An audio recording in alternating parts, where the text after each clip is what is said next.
A bustling department store in one of the largest cities in the world. 1,500 people are crowded inside. Suddenly, a huge shockwave erupts from the top floor.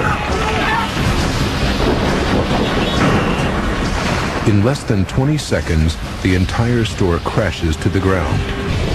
And all that remains is a massive pile of twisted steel and concrete. More than 500 people are dead. The tragedy stuns the nation, and the public demands answers. Now, one man must find out what caused this catastrophe. What he discovers will shake an entire country to its foundation. Disasters don't just happen. They're triggered by a chain of critical events. Unravel the clues and count down those final seconds from disaster.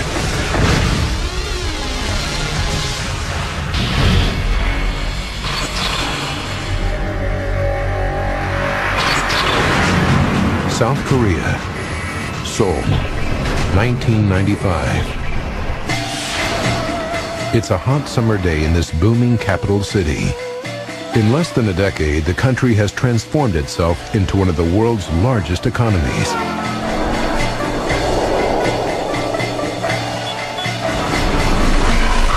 The sudden wealth has led to a massive increase in construction. In Seoul, at least 10 high-rise buildings go up every week. But a shadow looms over this nation. Its neighbor, North Korea, lies just 25 miles from the capital. Close enough to put Seoul within range of artillery shells from one of the last surviving hardline communist countries.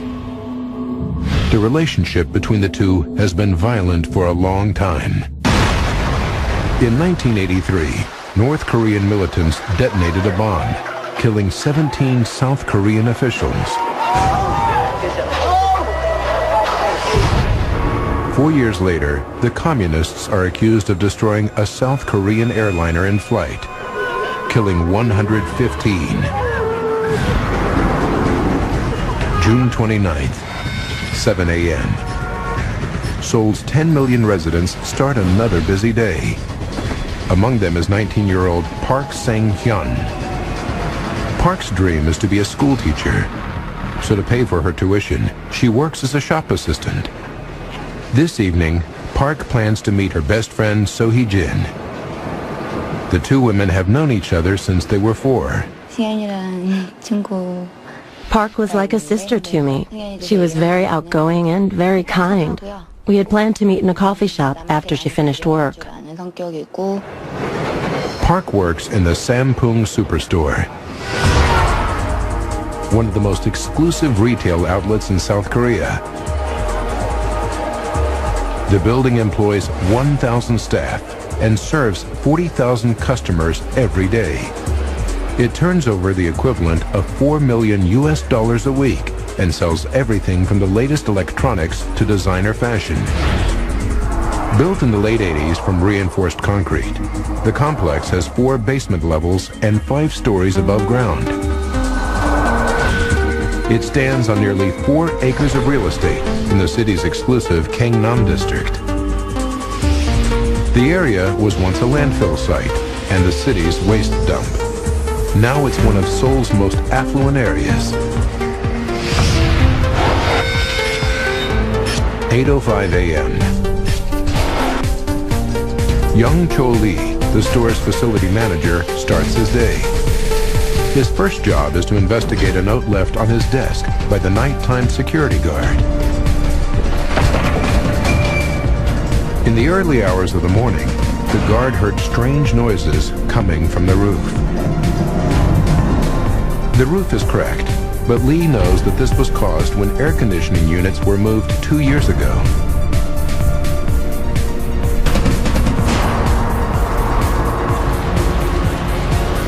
Building safety is a major concern in South Korea. The country has recently been shocked by several tragedies. 2 gas explosions and a bridge collapse have killed nearly 150 people. In all 3 cases, poor building practices were to blame. In the aftermath, The nation starts to question the price of their economic growth, so the state puts into place a series of rigorous inspections for all public buildings to restore confidence. Sampung has just passed its regular safety inspection. 10:02 a.m.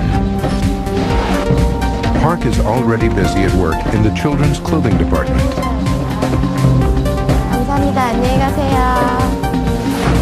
Over in the household section, Yoo Ji-won is running late.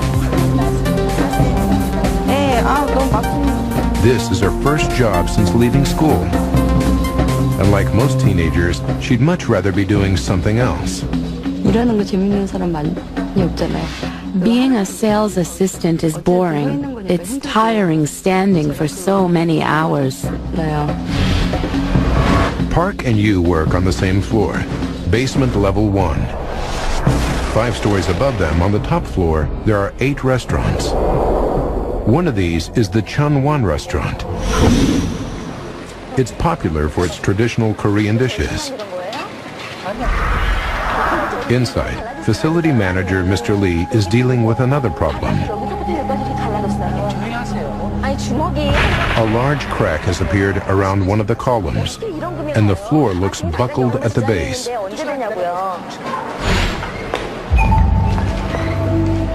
Lee decides to close the restaurant.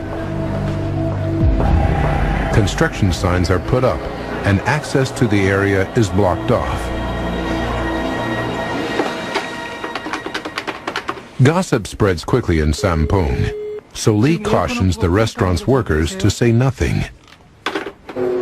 As midday approaches, the store gets busy. Then, customers on the 5th floor hear a disturbing sound.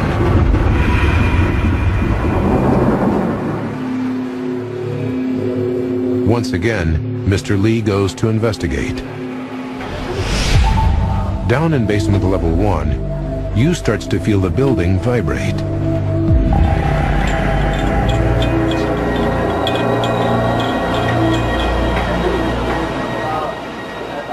Maybe I'm a bit foolish, but I didn't sense that anything was wrong.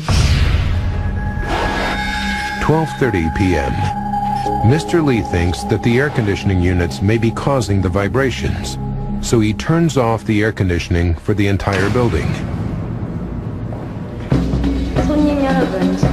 An announcement is made telling shoppers the air conditioning is under repair and will be turned off for the rest of the day.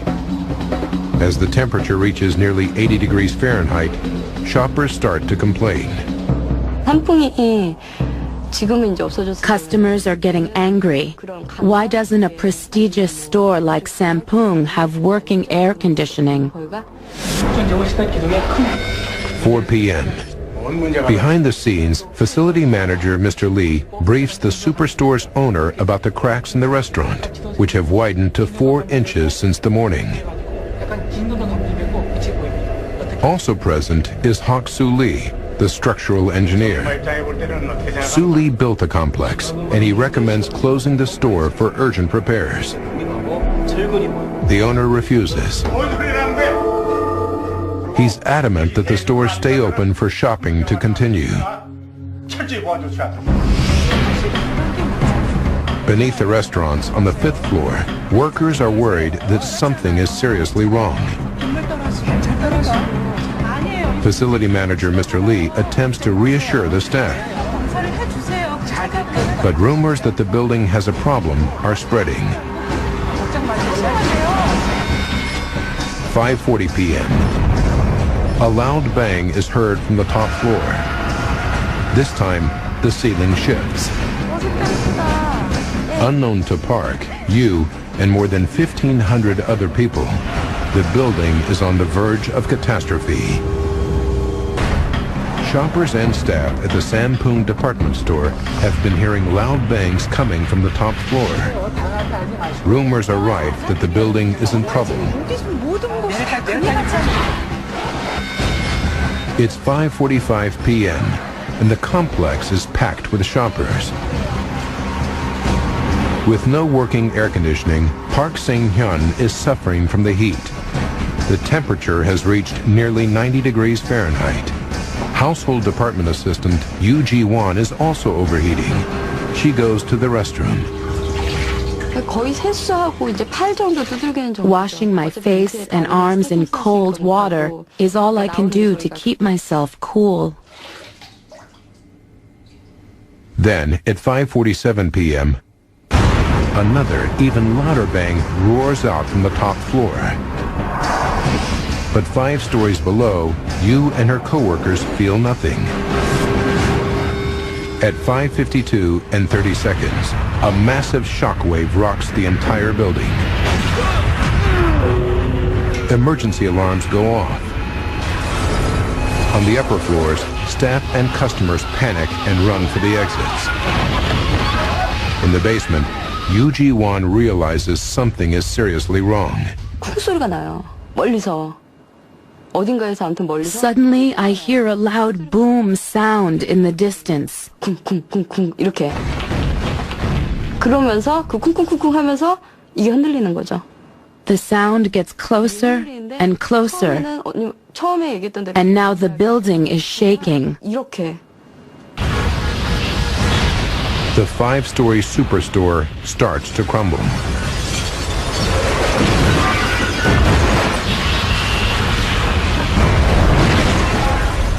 Park and Yu are engulfed in the mayhem.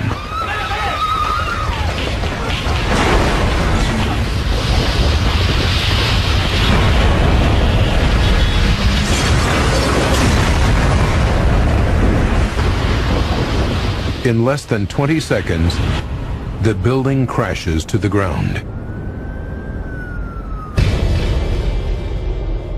As the dust settles, it becomes clear the entire Superstore has collapsed. What was once a symbol of Seoul's economic prosperity is now just a massive pile of twisted steel and concrete. Smoke seeps from the wreckage, and 1,500 people are trapped. Within minutes, rescue teams, police, and fire crews drag the dead and injured free of the wreckage. Television crews broadcast the tragedy live to the nation. South Korea has never witnessed a peacetime tragedy on this scale before.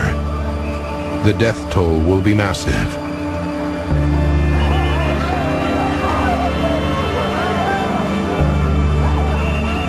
The disaster site is a scene of utter chaos. Grief-stricken relatives and friends search for survivors. Among them is Park's lifelong friend, So Hee-jin.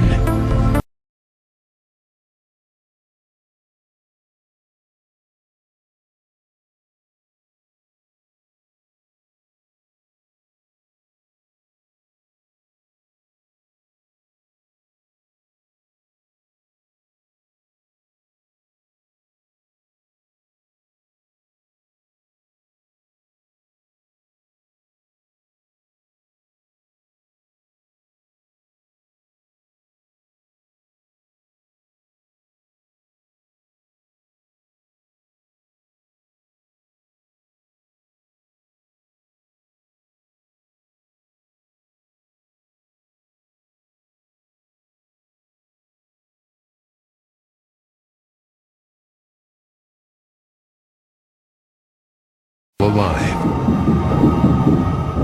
이마에 막 손가락 들어가고. I can feel a hole in my head, so large my finger can go through it.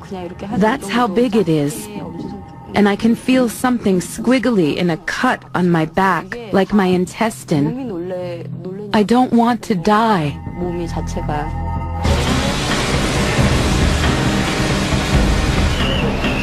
The scale of the rescue operation is massive. 1,000 rescue workers and volunteers desperately try to free bodies from the wreckage. By nightfall, more than 30 cranes and excavators are on site to speed up the rescue. They work through the night, carefully removing huge slabs of debris.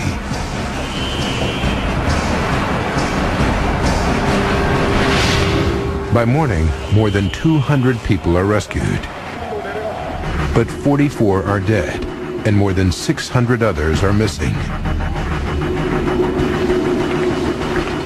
Thousands of tons of concrete and steel hang dangerously over the site. Many bravely risk their lives to free victims.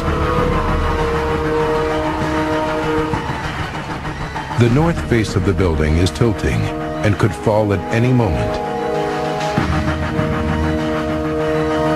By the end of the second day, the danger is just too great, and officials are forced to abandon the search for survivors. More than 500 relatives take to the street, pleading with officials to resume the rescue. In the protests, fights break out with riot police. Calling off the search now would be a death sentence for you and countless others trapped in the wreckage. You're watching Seconds from Disaster. A massive rescue effort stalls at the site where the Sampung Superstore once stood. Relatives demand that the search continue. By the morning of the third day, engineers stabilize the north wing with cables, and the rescue operation continues. For Yu Ji-won, trapped for over 72 hours, her chances of survival are dwindling. I think a lot about the short life I have had. All of those close to me, my friends, and especially my mother.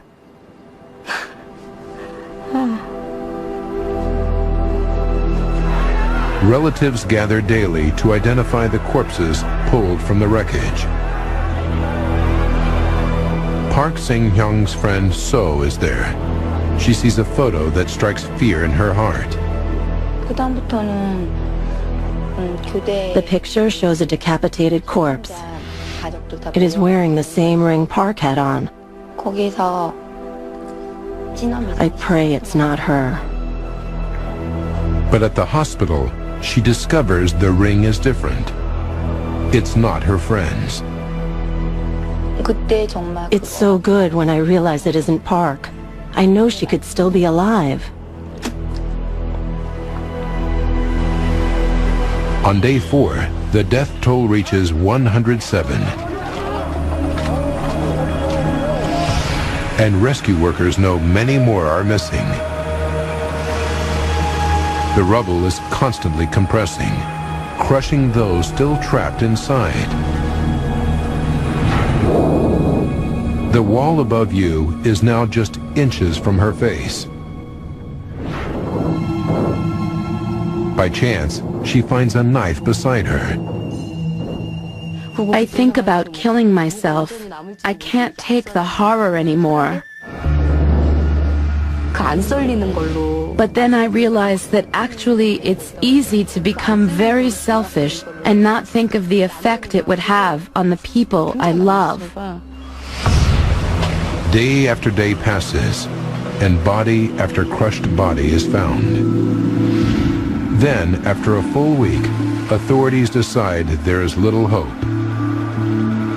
Without water, a person can only survive for about 3 days in 85-degree heat. For relatives, the announcement is devastating. The rescue effort turns into a recovery operation. Heavy machinery moves in to clear the tons of rubble from the disaster site. Another 5 days go by, and nearly 21,000 tons of wreckage has been cleared.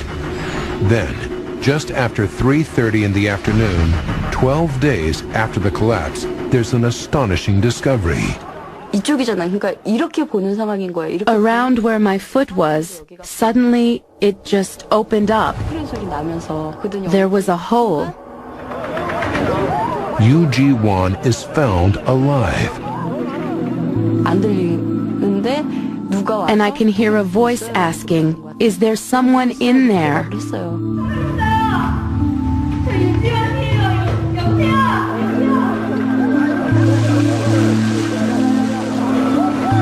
Yu has has survived in a space barely larger than her body. She has spent 285 hours trapped in searing heat, drinking rainwater to stay alive. 행복한 거에 I can't really explain it, but it's just happiness. 중심을 날려버리고 I feel like I'm flying, 근데 뭐라 그래? that I'm freed from everything.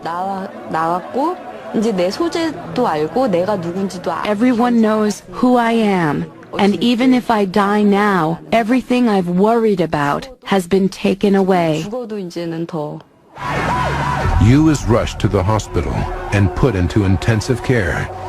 She has lost more than 10% of her body weight, but her injuries are relatively minor.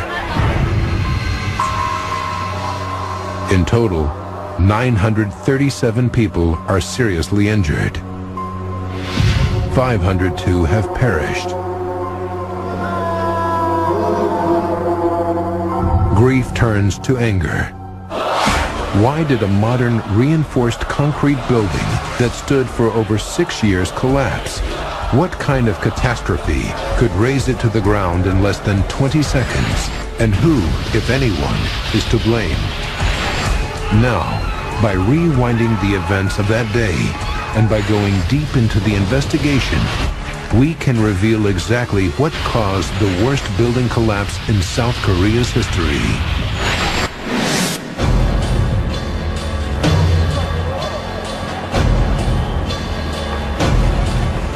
Within an hour of the disaster, the prosecution office orders a full-scale inquiry, and there's only one man for the job.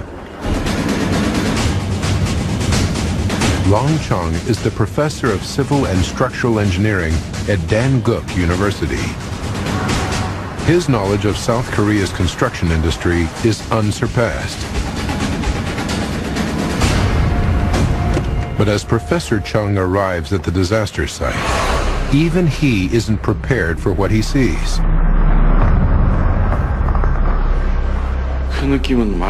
It's impossible to describe what I feel. So many people are crushed in the rubble. It's a huge shock. Chung knows that to cause this level of destruction, something devastating must have happened. I've never seen a building collapse so completely. It's utter chaos. He resists the urge to jump to conclusions, but one theory seems fitting right away. Sampung could be the latest gas-related disaster. In the last 8 months, South Korea has been rocked by 2 massive explosions caused by leaking gas. The most recent was at Daegu subway in Seoul. The blast killed over 100 people and injured 140. The scenes look all too familiar. I'm 80 to 90% sure a gas explosion is responsible for this disaster. Chung knows one thing will prove if gas is to blame. Fire. Gas explosions have a distinct signature. They almost always produce an inferno.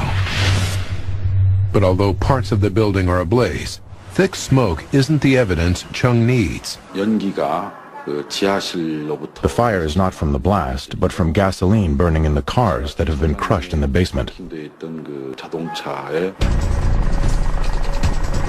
Unable for now to prove the gas theory, Professor Chung considers a more sinister cause, a terrorist bomb.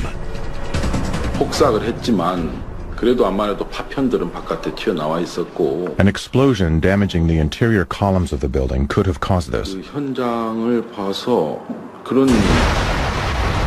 North Korean militants are the obvious suspects. 2 previous bombings have killed 136 innocent people. But a terrorist attack in the heart of the capital would be a horrifying new strategy.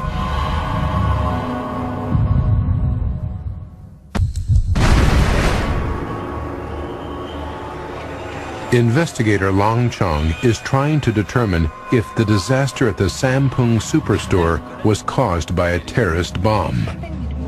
It bears a striking resemblance to another shocking event in the U.S. On April 19, 1995, just 10 weeks prior, a terrorist bomb blew up the Murrah Federal Building in Oklahoma City. 168 people were murdered. Could the disaster at the Superstore be a similar case, where a bomb triggers a large-scale collapse? The two buildings were of similar construction, so is there anything to learn from the U.S. investigation? One of the first things I try to do is imagine how the collapse progressed, how the building got from a state standing up, ordinary state, down to a pile of rubble on the ground. Glenn Bell has been a structural engineer for 30 years. He has investigated many high-profile building disasters, including the Oklahoma bombing. A bomb explosion has its own unique mark, a footprint that investigators call a debris field. In the Oklahoma City bombing, we see debris was blown out sideways from the face of the building from the explosion. The wreckage was thrown nearly 1,000 feet from the structure, forming a distinct pattern. But as Chung surveys the scene from Sampung, he notices one striking difference. The debris wasn't thrown outwards. The entire structure came straight down. The pattern of collapse and lack of other evidence rules out a terrorist bomb.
Flat slab construction is a common way to build multi-story buildings. Concrete columns support the weight of each level, and steel bars are cast inside each one for extra reinforcement. More steel is used inside the floor slabs to strengthen them. So far, all is well. I can find nothing strange from the drawings to suggest that poor design caused this disaster. Although there's nothing wrong with the basic concept, the architect's original drawings are only half the picture. To actually build a structure, an engineer calculates the size of the columns and slabs required, then feeds this information back into the final design. Trained investigators know that this last phase is where mistakes can be made. As Chung compares the engineer's calculations with the architect's drawings, he finds a disturbing discrepancy. I notice the diameter of the columns is reduced on the drawings. When I see this, I immediately know that something's seriously wrong.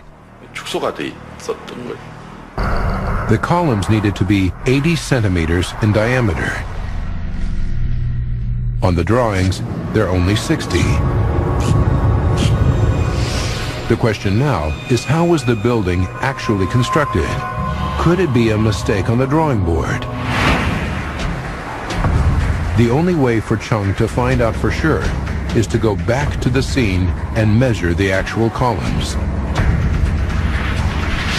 At the disaster site, he confirms his worst fears.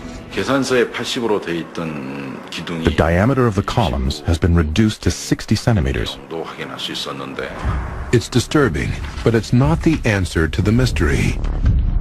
Standard engineering practice would have ensured that the building was safe. Every building is designed to have a safety tolerance. We build in a margin of safety to protect the structure, but more importantly, to protect the people from harm. Sampung was engineered to be 2.5 times stronger than needed. Even though the mix-up over the column dimensions reduced this by half, there was still a healthy safety margin. There must be something else. Chung orders his investigation team back to the disaster site to look for more clues. There, they find another error. The reinforcing steel bars that strengthen the concrete floor slabs are in the wrong place. They should be 5 centimeters from the top of the slab, but they're 10 centimeters. This tiny detail is of crucial importance. The repositioning of the steel by about 5 centimeters may not sound like very much to the layperson, but it's critical because effective lowering the steel is very much like making the slab thinner. This mistake weakens the slab by 20% at the most vital part of the building, the point where the floors connect to the columns and the stress is transferred to the ground. It's still not enough to cause collapse, but the errors are adding up. They point to a systematic disregard for building regulations.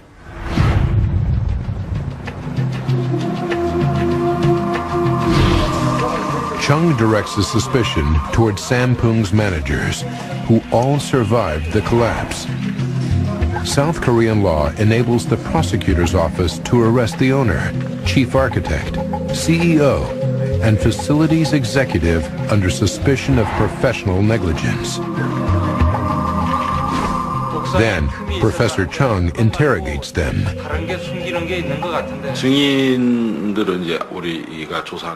Talking to these witnesses was very important. I needed to understand the history of the complex.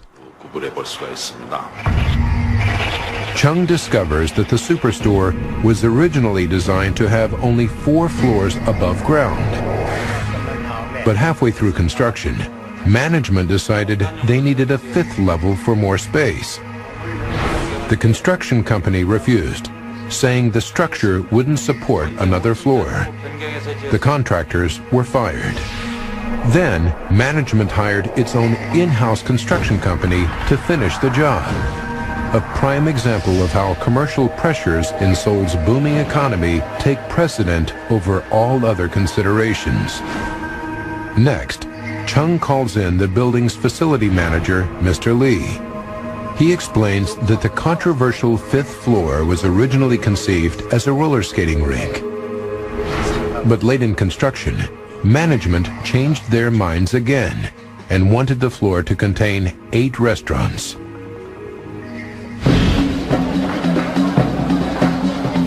In Korea, diners traditionally sit on the floor, so restaurants install floor heating. To fit this heating, the floor must be thickened, which adds to its weight. As soon as I knew the roller skating rink had been changed to a restaurant floor, I knew that the building was in trouble. Installing the floor heat must have put even more stress on the vital connections on the 5th floor. Mr. Lee confirms that they were under enormous stress. He had seen the cracks with his own eyes and had photos taken. Mr. Lee tells me about a problem on the morning of the collapse.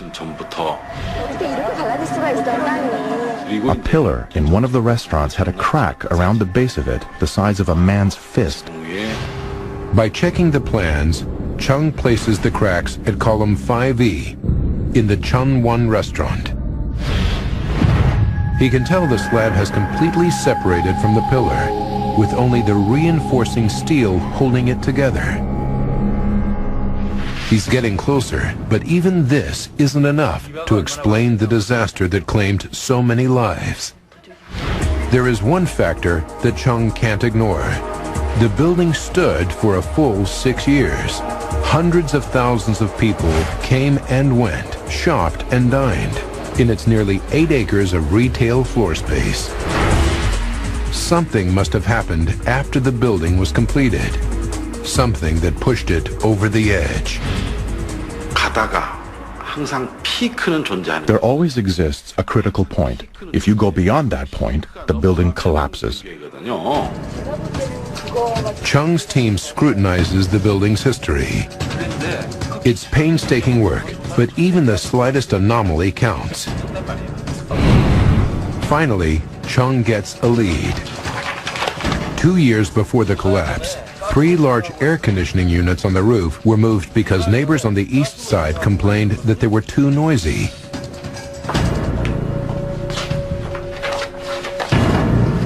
This could be the link Chung's looking for.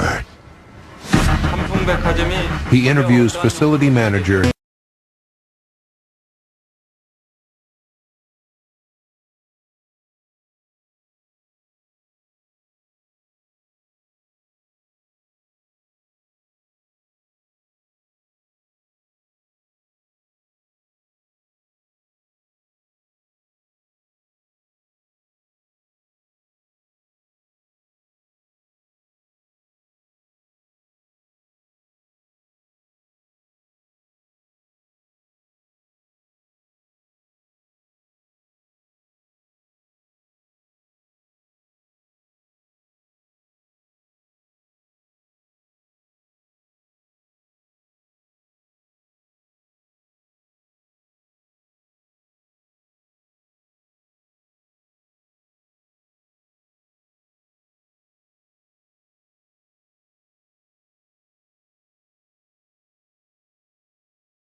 The trigger is the final explanation of what happened, and it's most important in that it explains why the failure occurred when it did. One piece of evidence remains unresolved. Survivors reported that the department store was vibrating on the day it collapsed. Chung thinks he finally has the answer. During the course of 2 years, every time the air conditioning unit is turned on, it sends vibrations across the unstable roof and ricochets down to the 5th floor. Over time, the crack gets wider around column 5E until it hits breaking point. The cracked slab in the Chunwon restaurant can hold no more. It starts to crumble.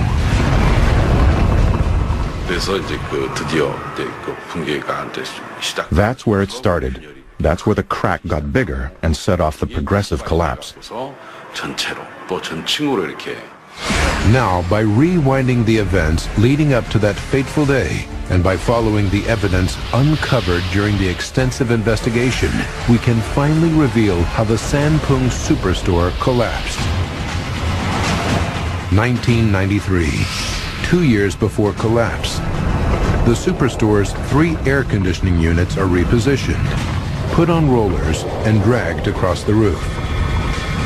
Cracks form in the roof slabs, and the main support columns are forced downward. Column 5E takes a direct hit, and cracks appear where the column meets the 5th floor. June 29th, 1995. Less than 8 hours to disaster. Facility manager Mr. Lee is called to the Chunwon restaurant to examine a large crack in the floor.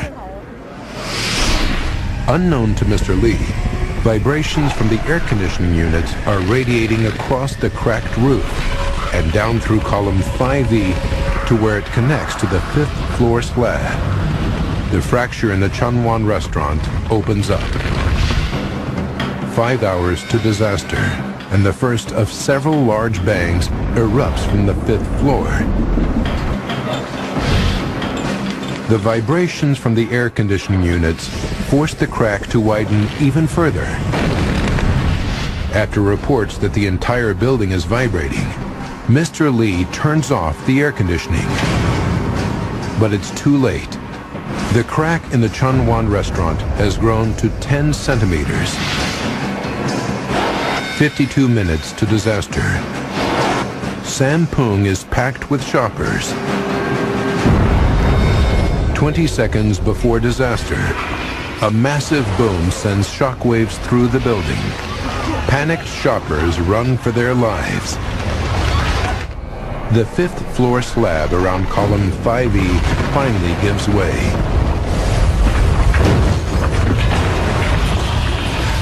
In less than 20 seconds, the building crashes to the ground, trapping more than 1,500 people. 16 days after the collapse, the disaster site is nearly cleared. 323 corpses have been recovered. But amazingly, beneath the rubble, one person is still alive. It's 19-year-old Children's Department Assistant Park Sang-hyun. I hear loud machinery above my head and I think, this is it. I'm going to die. I start banging with all my might. The machines stop and I hear a voice call out, "Is anybody down there?" Park has been trapped for 377 hours in complete darkness. Incredibly, apart from a few scratches, she is unscathed. All I could think is, now I am saved. I am going to live. TV crews broadcast the event to a stunned nation. But no one is more shocked than So Hee-jin. It was incredible. Incredible. Even though everyone around me told me she was dead, only I kept on believing until the end. I couldn't stop crying.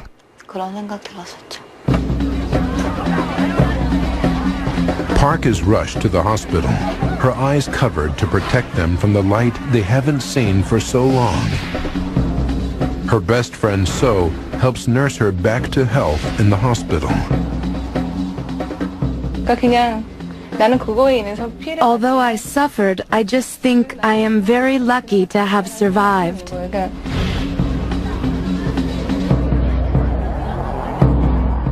After weeks of recovery, Park finally goes home.